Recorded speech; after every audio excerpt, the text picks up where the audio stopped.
All right. Another episode of Powerhouse Conversations. Welcome to this podcast.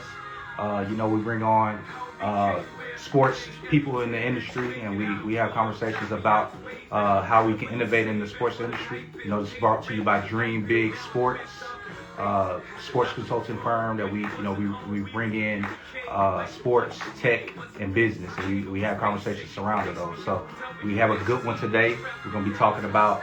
To Sports Moms University. We're going to come in and we're going to have a good conversation about NIL, how you can build a good team around you and have a successful career. So let's let everybody get in. I see some people already joining, and let's bring Mrs. Cleveland to the stage. Let's see.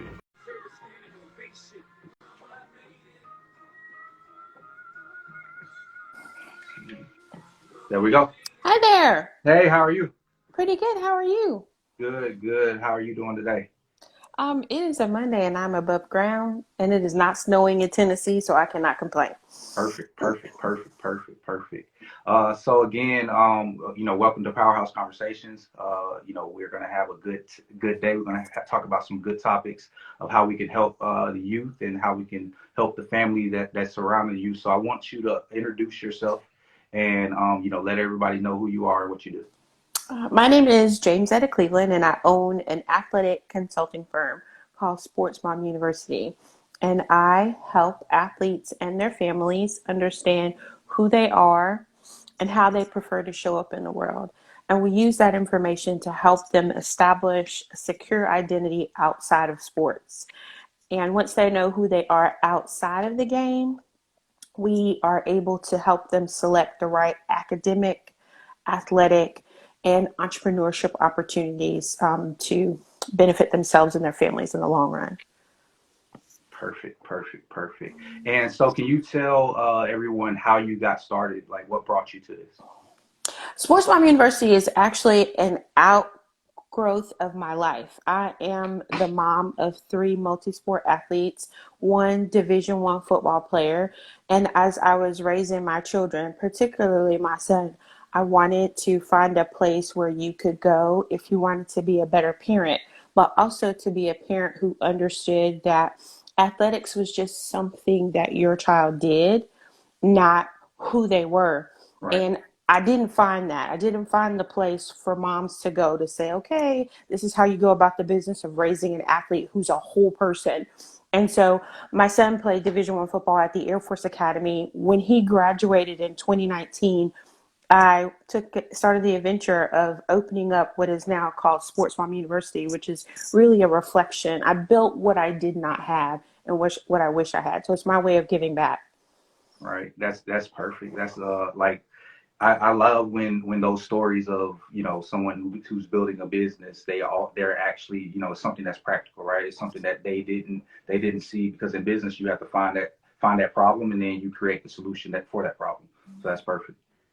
And so, tell me about some of the challenges that you saw when you were your son was going through that process. Everyone wanted to train him. Everyone wanted to be able to say they were part of the process. They made him, that's my athlete. But very few people looked at him and said, how do we help him be the man that God wants him to be? How do we deliberately and intentionally mold his character? How do we help him make sure that he's going to school not just to play football, but he's making the right decision? Because in recruiting, you're asking a 17-year-old or 18-year-old, sometimes 19 if they reclass, baby, to make a decision that is going to benefit them when they're 40. Right. And it's like, okay, it's got to be about more than just football, and it's got to be about more than just somebody wanting to post a picture where my son gets an accolade in the paper or winning, or saying that's one of my athletes. So finding a place that was interested in him as a whole person was difficult. Mm-hmm. And then just being transparent, we both know the athletic world is still very male dominated. Mm-hmm. And so there's a very fine line that you walk when you're an active mom. Right. Some people were like, oh, well, he's a mama's boy. Other people were like, well, she doesn't know anything anyway, so we can just say Right. whatever we want to say. Case in point, this is a true story. When we took one of his official visits, one of the things that I was concerned about was the depth chart, because everybody says, oh, your kid's going to play, they're going to play as a freshman. That is not very likely. And I need you to just respect my mind and say, okay, we have 5 people in front of them. Right. So we're sitting in this room, and the coach actually has his depth chart on the wall, Right. but he doesn't understand that I can read it. Right. So he's telling me, oh, he's going to play immediately. And I look over at the depth chart and I'm like, okay, 3 seniors, 2 juniors, 4 sophomores. Nah, I ain't playing. Right. He's not playing. So the number of people that still look at you as a woman and say, well, she doesn't know anything about the sport, so we can say whatever, Right. rather than just educating you. It was really interesting. That still happens. I still walk into rooms today and people look at me and are like, oh, she didn't know anything about sports. So that's funny. But the flip side of that was I was very active because I was always mindful that my children were not athletes. They were men. He's going to be a man of God. I'm going to raise some women of God. And so I had questions like, okay, what do you believe? What's your character like? How do you treat your wife? Right. How do you treat your kids? And sometimes that would come across not as concern for my children's soul, but as, well, she's a hover mom, or he's a mama's boy. So that's still very prevalent. Those were 3 of the biggest things that you encounter as a mom. Right. And so even when bringing that up, was like a positive is spent to a negative, like, the narrative that is being placed around your child, just because you're being active and you're trying to understand the process, you're trying to ask questions, and for people to spin that into a negative, that I know that has to be challenging, and that's also something that you can relate to with other moms to help facilitate your business. Yeah, because what I have found is that women, if there are men present, sometimes they won't. A lot of times they won't ask questions. I have a Facebook community that is all women. It's called the Sports Mom University Community Group. And the questions that they answer, we talk about tough things in there. Last week we were talking about, do you notice your kid when they leave your home? Or are you the mom that says, oh, they're 18, I did my duty? Because sometimes we see kids that are committing suicide, they're falling into depression. And so sometimes it's tough to look in the mirror as a mom and say, well, maybe I did look at my kid and say, well, he's 18 or she's 18, Right. my job is done, when it's not done. Right. It isn't done. So women still will not, a lot of them won't ask questions if there are men present. They will have questions, they'll just be too intimidated to ask them. Yep. And like you said, like taking advantage of, or the perceived advantage of, okay, well, the father may not be there, and I think that I can just steer this kid in any direction and just give the mom any type of information that I want, and get the kid to come to my school. That's another, like, we hear about women in sports, and the discrepancy, and the different things that happen. But then there's a flip side of the mother of the kid that's in sports. That's a woman that's in the sports industry that's still being taken advantage of, or It's trying fair. to be taken advantage of. And it's really common because there's all these terms that you hear in the athletic world. But if you go and look at the terms that people are throwing around, like simple terms like 5-star, 4-star, 3-star, or a head count sport or equivalency sport, there's a assumption that parents know these terms. Mm-hmm. There's not a, hey, this is the lexicon of this is a Right. dictionary. And so the assumption that you know the terms or you know what questions to ask, Mm-hmm. because when you're going through the process for the very first time, you don't know what you don't know. Right. So there is very little, what I have found, that there's very little, okay, some of these kids oh, they're a first time college student. Let's make sure that the mom understands these words that I'm using. Right. It's, oh, well, if you don't understand, so bad, so sorry, so sad. Right. And so that's a big deal. You can't make wise decisions if you don't have accurate information. Right. And that leads me to, so let's talk about some of the curriculums that you teach in Sports Minor University. Like, speak to some of those. So one of the classes that I'm most proud of is a class called the Certified Sports Parent. And it's a 4-week workshop, and we talk about the role of a parent in the recruiting process. Mm. Most people do not understand the actual term of a recruiting contact. And they don't know that a recruiting contact, it includes a conversation with the parent. And so we sometimes say, oh, that's just my child. They're the ones that are going through the process.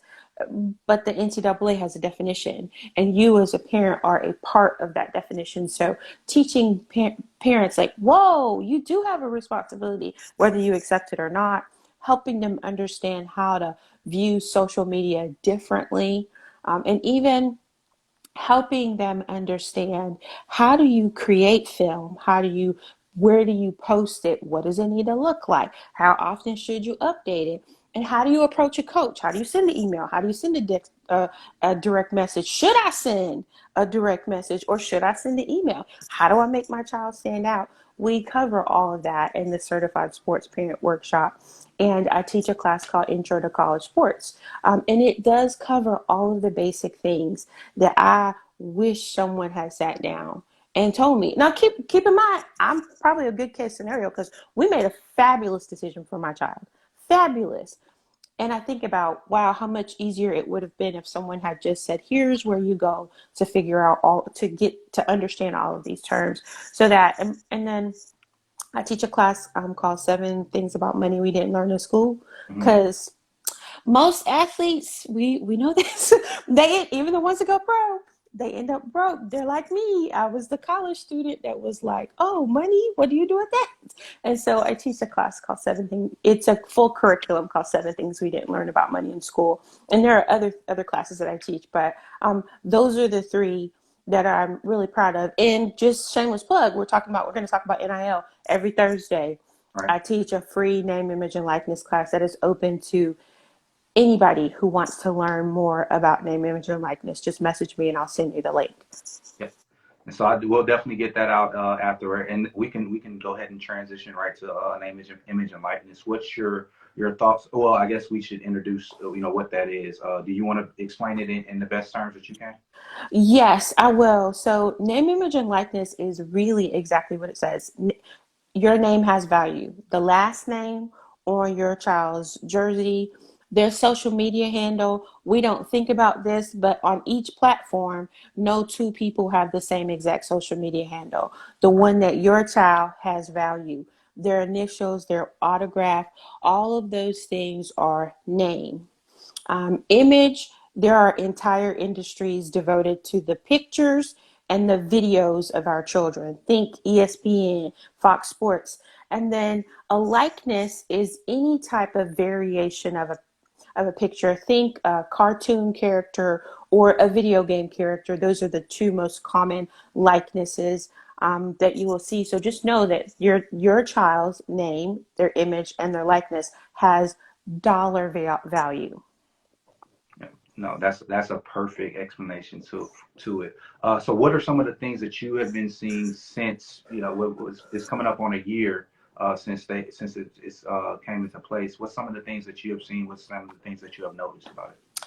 So one of the things I posted about this today, I didn't think this was true, but I tested it out and it is. Something really simple, like having a way for a business to contact you. Right. Lots of athletes don't understand that schools cannot facilitate a transaction. If a business, if Pepsi if you're an athlete and you go to the University of Tennessee, I live in Tennessee, Pepsi can't call the UTAD and say, hey, can you get me on the line with this particular athlete? Here, that's against state law. Right. So if a business first thing they're going to do is look at your social media. Right. There should be a way for them to contact you. Right. Like literally, you should have like a booking email, Right. or you should tell them something like, okay, DM me and I'll respond. Right. So something little like Right. that, that's not consistent. Athletes aren't thinking of themselves as businesses. And probably the most common thing is athletes and their families do not understand federal intellectual property laws. And that is really very common. So if you're listening to this, ask yourself, do I own all of the pictures on my social media profiles? Whether it's Facebook or Instagram, do I own every single picture and video?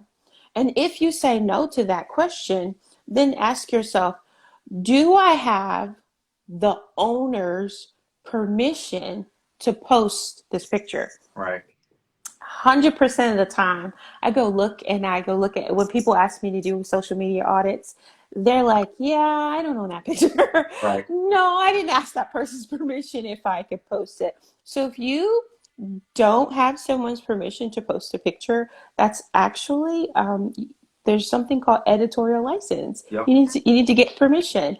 And another thing that athletes do that is a fine line is when they post pictures of themselves in their school attire, whether it's the uniform, whether it's the official warm up, and sometimes even on school property, because some schools have policies that say you cannot post a picture in your NIL activities of facilities or monuments. And so the locker room falls into facilities, Right. and most athletes take pictures of themselves either before the game or after the game Right. in their uniform in the locker room. So they have to just start asking questions, simple Right. things that Yep. they've been accustomed to doing for years, and now it's like, whoa. It's real tricky. Because even going back to the first point, I think I'll fact check this later, but I think the rapper Nas, got sued recently for posting a picture that he didn't own or something, like the photographer is suing him or something of that nature. So to your point, that is something that you need, like, how things are going in this age. Like LeBron James, to your point, LeBron James is one. And if you'll notice, whether you listen to this live or on the replay, most famous people, they're putting photo creds on their pictures, or they're saying something to the effect of, I don't own the rights to this picture. Right. If you know who this is, please tag them so that I can give them credit. Right. Part of that is photographers are starting to say, hey, you cannot just use my pictures. One of the families that I work with, they did a photo shoot in downtown Detroit. They had to have permission for some of the buildings. Wow. They had to have permission to actually use those buildings in the photo shoot for their brand. So it has become a very, very, whereas it didn't matter before, Right. now it's a big deal. Yeah, and to your point, people and parents need access to know how to maneuver in this time, because it's like you said, it's very important, and it's something that either you can get in trouble for, you could cost you money. It's a lot of different factors into why it's going to be important for them moving forward. Because you don't want to make money and have to give that money to somebody else. Right. Right. Like, don't do it. You don't want to make the money just to have to lose it, or being in legal battles at the age of 18 or 19 or 20, whatever. Like, it's just not something that you want to do.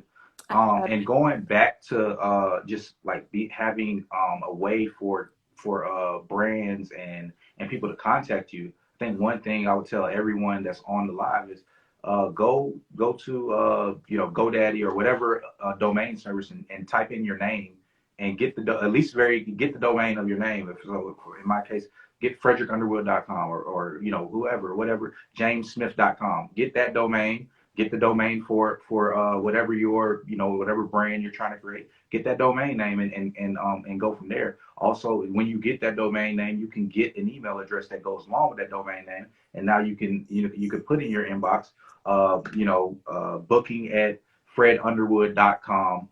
Contact me for any inquiries or inquiries at fredunderwood.com. It's as simple as that, and that's something that every athlete can do, and it's very simple for them to do and get set up. And then, if you want, you can have somebody that's going to check that email, make sure everything flows correctly, so they can focus on athletics. And like I said, the family and the support system is right there, and that's who needs to be able to do those things. And to your point, the somebody that could be your mom. Right. That could be your sister. Yep. Your team doesn't have to be people that you pay. It Yep. could be one of the things that I tell athletes to do. We do a very poor job of helping kids learn to say no to adults. Mm-hmm. And so Name, Image, and Likeness has created this unique place where business owners who may be in their 60s, their 70s, their 50s are coming to kids, and I'm going to say high school and college, because there are high school students. One of my students, her son is in high school, and he has an NIL deal. Getting them to say no to an adult when we've taught them all their lives, respect their elders. We haven't given them a framework. So one of the things that families can do is say something simple. I don't make decisions. You can pitch me. Here's my email. Yep. I have to talk everything over with my designated decision maker. Right. And the designated decision maker can be you, your mom, and your dad, or you, your mom, and a trusted advisor. Yep. But it prevents athletes from saying yes because we haven't taught them how to say no. Right, and just empowering them to be able to feel the ability to say no, and having that process in place. Like, if they know what that process is like, it's much easier to be empowered to tell them, hey, no, this is the proper channels. Let's go through the proper channels to get this done. Here's my email address. Here's my digital. Like, I know kids love their phones. You create a digital business card. Here's where you can follow me on all these processes. Send over a pitch deck, send over a proposal, and we can go from there. But you have to have that mindset and the process in place for them to be able to do that. Yes, and it is not as complicated as we think. It's just something really simple, like, hey, get your domain and an email, or do a Gmail account, and then talk to your people, your family, your friends, your trusted advisors, and say, hey, we're going to set up this email, and here's the person that's going to check it. And here's how often they should check it. And we'll meet once a week, once a month, however often, to discuss the things that have been sent to us and follow up with the businesses that are making inquiries. Yep. No, that's definitely something that they need to do. And if anybody needs any help, like, just reach out. As far as I know, we talked about this earlier, from the difference between everybody looking at NIL as an opportunity to work with as a brand ambassador versus understanding the entrepreneurship aspect of it. So can you speak to that? So one of the things that you see happening is that everyone is talking about, how do I be a brand ambassador? How do I represent a brand? But 100% of athletes, whether you are 5 or 55, you are a brand. And so the unique opportunity that college students have is they have, and even high school in the States where it's available, is you have the opportunity to become entrepreneurs. And everybody can be a hometown hero. Everybody can. Like, there are a finite number of brand ambassadorships because every company doesn't have an official spokesperson. No. But everyone can be a business owner. And being a business owner doesn't have to be deep. You know how to dribble. You can do a camp. You can do lessons when you go home for the summer or on breaks.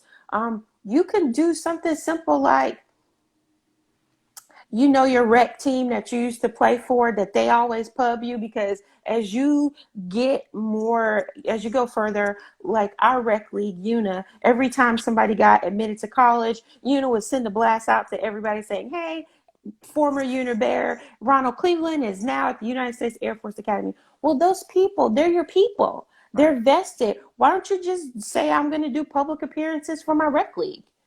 Yep. Go back and speak to them. It does not have to be really deep. One of the things that I talk to my clients about is building their tribe and getting and establishing their own community, Mm-hmm. because the community that you build as a business owner, it follows you outside of college. So Right. name, image, and likeness brand ambassadorship deals only last as long as an athlete is enrolled in college.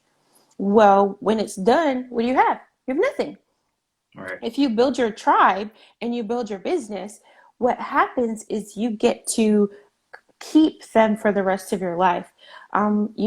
This is some math that I actually had. One of I have a huddle of people. We have a mastermind for business development in the world of name, image, and likeness. I asked them, I said, would it be worth it if it took you a year to find 300 people? And those 300 people were absolutely loyal, and they rock with you, and they bought anything you told them to buy. They showed up anywhere that you told them to show up. And then once a month, you sold them something that cost $20. And then once a month, but 12 Right. times a year. Right. If you guys do the math, 300 people that buy whatever you tell them to buy. Right. Once a month, you tell them we're gonna drop a shirt. It's $20, and you do that 12 times a year. Yep. That is something that people are like, whoa, well, yeah, it Right. would be worth it if it Right. took me a year, if it took me 3 years to find my loyal 300, it would be worth it. Yep. And that example is what really like helps them see. Yeah, because that's the easiest thing that you can think about. Like if you get your logo, you get your website, you get you get all that in place. You can find your local print shop, print shirts, print the logo on it on the shirt, and you sell that shirt. You do something else, you sell that, right? But the thing is that they are going to be able to monetize that versus if they're just a brand ambassador, then they can only get whatever the whatever that brand is going to give to them.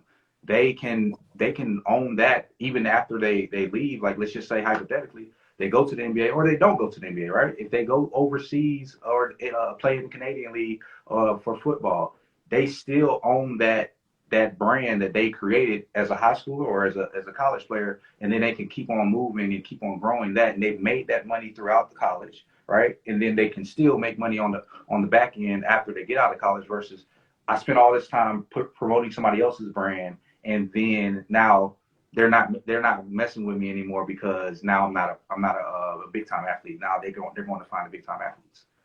And here's an example of how that works real time.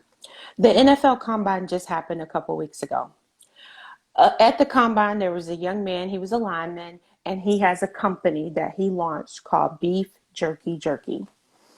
He got permission to bring his jerky to the NFL Combine and to give samples to every team and person that showed up at the Combine. Just so happened that the young man forgot the samples. You know what? The fact that he forgot the samples, the fact that he has a company, the NFL, they advertise his company for him throughout the Combine. Wow. He owns a business. The other people who were there were just brand ambassadors. There was no mention of Yep. brand ambassadorships, but I would love to see how many sales this Hmm. young man got during the 2 days that the NFL was talking Right. about his company, Beef Jerky Jerky. And they probably gave him permission to send those samples to the teams. Yep. And then even if you think back to your previous point, now like when you have that like you said that spike in sales, you now own that data and you own those customers. That's something that you take with you forever. Versus you're just a brand ambassador. All you're doing is, hey, I work for I'm promoting this brand, and the actual company keeps that customer. They're not your customer. You become an entrepreneur, and that's going to be something that you own. You own that data. You own that customer, and you can take them for with whatever you do. If you decide to do a new business, now you still have that data. You can take them and you can promote that to them as well. Forever. Yep. Like, just imagine Clemson's quarterback, DJ. He was a brand ambassador for Dr. Pepper during the season. Those Fanville commercials were showed to millions of people. Imagine if DJ had access to the name, the email address, and the Mm-hmm. phone number of the millions of people that saw his ad. But he doesn't, Right. because he's not the owner, like he doesn't own the company. But you better believe Dr. Pepper is building a database Right. of loyal customers. And that is the true phenomenon of entrepreneurship. Yep. Everybody can be a hometown hero, whether you're D1, D2, D3, NAIA, JUCO. You can find 100 Yep. to 200 to 300 people. Like, I'm from a small town.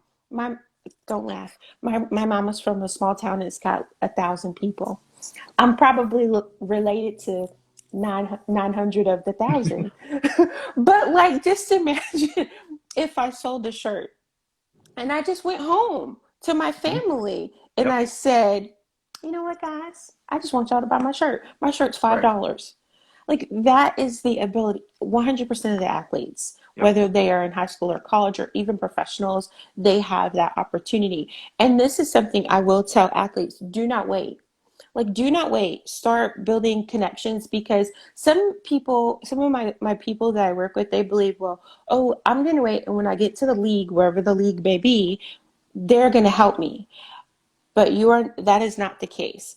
Professional leagues do not actively promote the brands of the athletes who are a part of that league. Right. They only actively promote the brands that have a partnership with the Right. professional league. Right. So that's been a really interesting. I'm so excited about the people who build businesses, because when they go to professional leagues, their businesses are going to grow. You can't tell me as a business owner that I can't run my business because Right. I'm a part of your league. Right. And so that's going to change the way that professional leagues interact with athletes going forward. Now, is there any conflicts of interest in the way that they can promote their own brand? Like, let's just say they have, they want to sell shirts. Are they not allowed to get a NIL deal with certain, I don't know, Adidas, or is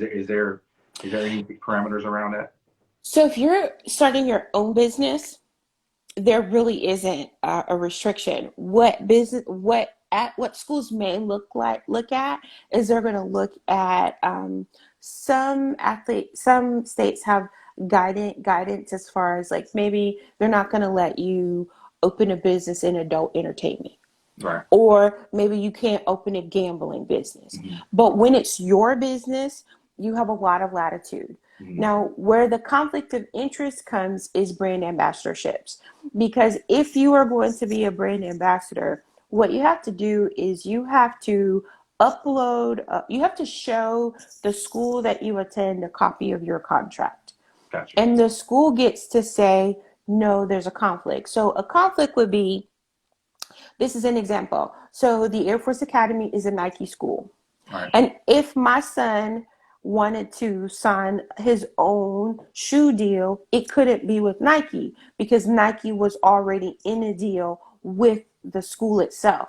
Now, he could potentially sign a deal with Adidas or Converse or Mm-hmm. New Balance. So anytime a student athlete enters into a brand ambassadorship, they're going to send that contract to their school for review. The school is going to say, yes, we have a conflict. And if they do have a conflict, they physically have to give them the language so Yeah. that athletes will know the What company, okay. the company and what the conflict. But if there's no conflict, then they can actually pursue the opportunity. And what they're really looking for is a couple of things. They're looking for athletes not signing deals with existing companies that their schools already work with, and they're looking to make sure that there are certain industries that they do not want athletes attached to. At the end of the day, schools do have a moral and Hmm. ethical standard that athletes are supposed to follow as they represent the school, whether they're actively involved in activities representing the school or whether they're in personal activities. So they're really looking to make sure like they some states they don't like alcohol partnerships. No states like adult entertainment partnerships. Some states won't let you do like vapes or cigarettes. They're very mindful Right. of certain industries, and so that's kind of fair. Because every state is coming out with their own laws and things of that nature. Are they still waiting on certain states, or is mostly everybody released what their parameters are? So for college, you're either people go you want to check, and you either your state has passed the law. So for example, Tennessee has a name, image, and likeness law. Mhm. And for those states that do not have a name, image, and likeness law on the books, so for example, in Idaho, the NCAA has released an interim policy. Gotcha. So every college athlete has rules to follow. Hmm. They just have to say, where's my school located? Does this state where my school is have an actual law? If not, what's the interim NCAA policy? And what's my school Gotcha. policy as well? And is that based on the state that they're residents of, or is it the state of the school that they attend? It's based on the state of the school. It's where the school is physically located. Gotcha. Gotcha. Okay. Okay. That makes sense. And my other question surrounding that is when when they're going into that process of being an entrepreneur, do they have to come up with some type of contract with themselves, or like what do they have to do to get that through the school? So you don't have to have now. You don't have permission. Have to have permission from the school Okay. to start your own business. Now, prior to July 1st, you did have to get. The NCAA had a waiver process where if Okay. you were an athlete, you could get a waiver. Sometimes some athletes were able to get waivers. Other times they were not. So it's a very new world where you can actually start your own business. And newsflash, it is not a lot. You can even start simple like a sole proprietorship. You don't have to go right to an LLC. And I will say this, part of the conversation that we're having right now is why I teach my Thursday class, because 100% of student athletes right now are 1099 contractors. Right. And they don't realize that they already have an employment status Yep. as of July 1st, 2021. Yep. And one of the things we talked about earlier is just like a lot of these kids are going to be filing taxes for the first time, right? They don't even understand the ramifications or understand the things that they have to do to make sure that they are one, following all the tax laws, and then two, not getting any trouble. So hiring an accounting, or making sure that your books are good. Like a lot of those things are going to be very important for them, and that's where a business like yours comes into place to make sure that the parents and the child knows those types of things. Yeah, because I promise you, some athlete right now has said, my dorm is my home office. Sir, ma'am, according to the IRS. No, it's not. But we have all kinds of things. One of the things that I actually caution parents is, one, understand how time is allocated, because when you're doing business, like one of the most common things I have to talk to them about is, okay, were you driving to an autograph signing? Okay, so that mileage is not personal mileage, that's Right. business mileage. Were you using your cell phone for business activity? Right. Were you using the internet for like little things like that? Right. Or like some kids, their parents have been able to claim them Hmm. all of their life. And so we tend to, like, if you have historically gotten three, four, I've seen people get $6,000 or more. If you've historically gotten a couple stacks back on your Mm-hmm. income tax, sometimes we budget based on that money. Right. We say, oh, I'm gonna buy a new car, or I'm gonna get caught up on Right. bills, or whatever I'm gonna do. Well, you can't be a dependent on mama's side when you run a successful business on Right. your side. Right. So some families, this tax season, people are like, whoa, Right. whoa, whoa. Right. that's Because that's not what that's supposed to look in some like. cases they may have made more than their parents make right now. So that's it's a big change and something that they definitely have to be aware of because they probably didn't think about it. Yeah, and things like it's very seductive. The business flew me out to a particular state so that I could make an appearance. Well, the business is going to send you a 1099 for the Yep. value of Yep. that. And athletes understanding, well, I paid tax on the plane ticket, but I didn't get that money. Right. Oh, it's the value. It's financial compensation. Right. And one of the things, just being transparent. Um, in some communities, sometimes mama isn't the one who claims you. I don't see people telling athletes, go home and ask your mom who Yes. claims you. Sometimes mama has given you to granny or Mm-hmm. to Aunt Beverly because Aunt Mm-hmm. Beverly don't have no kids. And Mm-hmm. so Aunt Beverly is finna claim you like she's normally been claiming you. Mm-hmm. And you didn't know because you've Yep. never had to do this before. Yep. And Aunt Beverly's gonna submit her tax return. Beverly has submitted her tax return, and you have submitted your tax return as a 1099 business employee, and the IRS is saying, this is a red flag right here. Right. Someone is lying. Right. And so some simple things that we don't, I would say we, I won't say we because I actually had this conversation with my clients, but when you go out into the larger name, image, and likeness infrastructure, those are some things, like, if you're not from those types of communities where this happens, you Never may even think never think never even think. to. And so you're not giving your athletes the right information because you've never been experiencing Right. this scenario. And so it isn't, like, in my opinion, it isn't deliberate Yep. withholding of information. It's that you are not from our neck of the Yep. woods, It's and not, them. They're not in our culture. So it just didn't even resonate that these things are going on, and it's a very common thing in the culture. oh, we have a question. Does name, image, and likeness extend to the pros? Yes, it does. Professional athletes as well can make money. They have historically been able to make money off their name, image, and likeness, but that, just like this is a miss for college, well, with college they couldn't, but most professional athletes, they do not make money, choose to cultivate a community and make money off of their name, image, and likeness. But yes, it is possible. Some of my clients range from high school to the pros, and I help them develop their brands and launch their businesses. Yeah.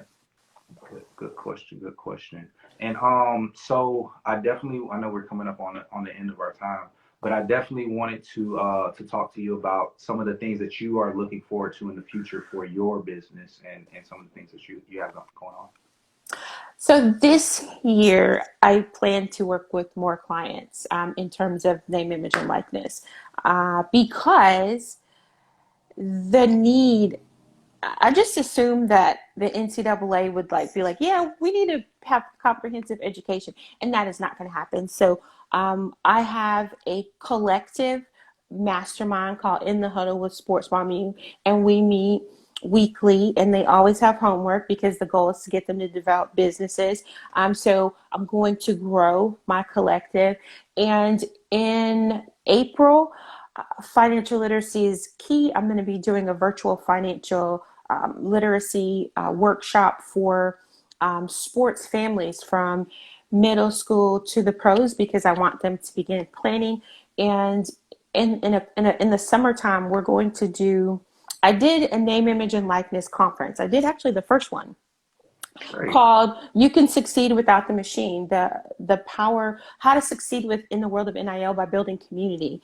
And so I have been asked to bring that back because I don't know if you realize it. Maybe I'm old, but when I was growing up, we had fan clubs, right? Mm-hmm. Yep. And athletes and entertainers, they made hundreds of thousands to millions of dollars from fan clubs. And so it has been interesting to see that this new generation of athletes, they have followers, Right. but they don't know how to turn followers into fans. Right. Right. And so that name, image, and likeness summit is about how do you, one, find your tribe, and how do you move them from being followers who just observe to being fans who make purchases and who show up and to buy things. Because I'm going to say this again, entrepreneurship, finding your community and getting them to rock with you for the rest of your life, that is where true financial freedom lies. Well, that is great, and I definitely want to make sure that everybody has that. So I'll do another post, talking about that conference and and getting all your information out. But I appreciate you coming on. I really enjoyed it. We'll definitely have to do a part two because this was a lot of information to unpack. So we'll circle back around and make sure that everybody understands and knows what's going on. I think this is something that's definitely good for the people that are tuning in, especially around the technology behind it, right? Because I think a lot of people need to understand what it looks like and how they can go about monetizing it, and technology is what's going to be allow you to do that and monetize those brands. So that's something that we Yes. definitely want to have another conversation about, and we'll go from there. But thank you Thank again. you so much for having me. I really appreciate it. I look forward to the next time we do this. All right, we'll talk to you later. Have a good day. All right, bye. Also, everybody, we have a double header, so I'll have another episode coming up a little later with someone else, and where we talked about college recruitment and going from there. See you in a little bit.